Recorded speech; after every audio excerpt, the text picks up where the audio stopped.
But first, I've got Countdown's number 2 story tonight's worst persons in the world. The bronze to Sean Hannity, demagoguing live from California's Central Valley. He accused the administration and radical environmentalists of causing a drought there in order to protect the fish called the Delta smelt.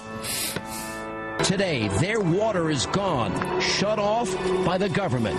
With all the money being spent on a failed stimulus, health care reform, and bailing out Wall Street banks, the solution here is relatively simple. Turn the water back on.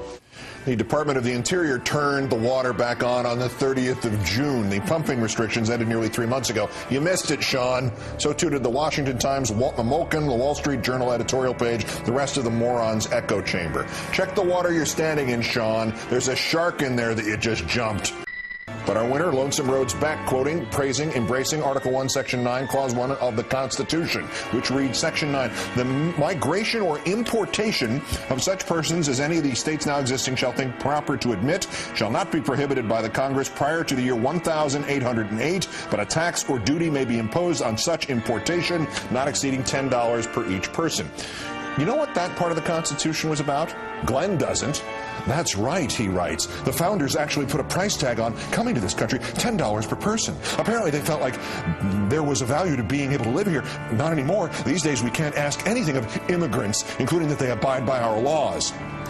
Glenn, Article 1, Section 9, Clause 1 of the Constitution, it's a little confusing. It is, after all, 18th century legalese. But the key word in there is at the start.